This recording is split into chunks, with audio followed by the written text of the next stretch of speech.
ഇവിടെ ലീ എന്ന് പറഞ്ഞ ഒരുത്തൻ ദേശിച്ച് ബോൾ അടിച്ചൊരു ഫ്ലാറ്റിലോട്ട് അടിച്ചിടിക്കുകയാണ്. ആ ഒരു ഫ്ലാറ്റിലുണ്ടായിരുന്ന ഒരു ഫുട്ബോൾ കോച്ചായിരുന്നു. ഇപ്പം നമ്മുടെ ലീയും ആ ഒരു കോച്ചിൻ്റെ അടുത്ത് വന്ന് സോറി പറയുകയാണ്. പക്ഷെ നമ്മുടെ കോച്ചും അവൻ എങ്ങനെയാണ് ഇത്രയും ദൂരത്തുനിന്ന് ഷോട്ട് അടിച്ചെന്ന് കൺഫ്യൂസ് ആയിട്ട് നിൽക്കുകയാണ്. അതുകൊണ്ട് തന്നെ ആ കോച്ചും അവൻ്റെ അടുത്ത് പറയുകയാണ്, നീ നേരത്തെ അടിച്ചാണ് തന്നെ ഷൂട്ട് അടിയാൻ.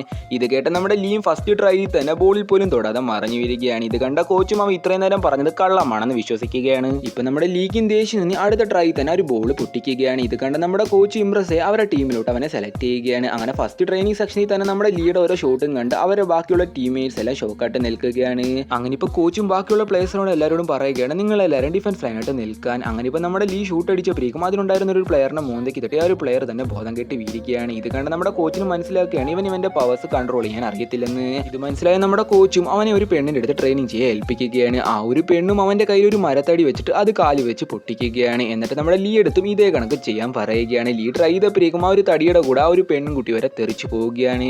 അങ്ങനെ ഇപ്പോൾ ആ ഒരു പെൺകുട്ടിയും അവൻ്റെ കാലിൽ ഹീൽസ് ചേർപ്പിട്ട് പ്രാക്ടീസ് ചെയ്യിപ്പിക്കുകയാണ്. ഇപ്പം നമ്മുടെ ലീയും ആ ഒരു ഹീൽസ് ഇട്ട് പ്രാക്ടീസ് ചെയ്ത് അവൻ്റെ പവേഴ്സ് കൺട്രോൾ ചെയ്യാൻ പഠിക്കുകയാണ്. അങ്ങനെ ഇപ്പം നമ്മുടെ ലീയും അവൻ്റെ കരിയർ തന്നെ ഫസ്റ്റ് ഒഫീഷ്യൽ മാച്ചിന് വേണ്ടി തയ്യാറാകുകയാണ്. പക്ഷേ കോച്ചും അവനെ ഫസ്റ്റ് 11 ഇറക്കാതെ ബെഞ്ചിൽ ഇരുത്തുകയാണ്. അങ്ങനെ മാച്ചും സ്റ്റാർട്ട് ആകുകയാണ്. മാച്ച് സ്റ്റാർട്ടായ ഉടനെ തന്നെ ഓപ്പോസിറ്റ് ടീം 2 ഗോൾ അടിക്കുകയാണ്.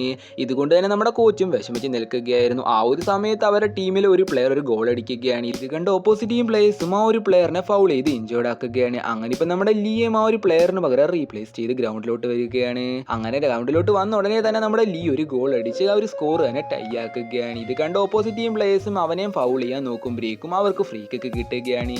ഓപ്പോസിറ്റ് ടീം പ്ലേയേഴ്സും ഇപ്പോൾ അത് ഇത്രയും ദൂരമുണ്ട് അതൊന്നും ഗോളാവത്തില്ലെന്ന് വിചാരിച്ചുകൊണ്ടിരിക്കുന്ന സമയത്തേക്കും നമ്മുടെ ലീയുടെ ഷൂട്ടിൽ അത് ഗോളാകുകയാണ്. അങ്ങനെ ഇപ്പം നമ്മുടെ ലീ കാരണം ആ ഒരു മാച്ച് തന്നെ വിജയിക്കുകയാണ്.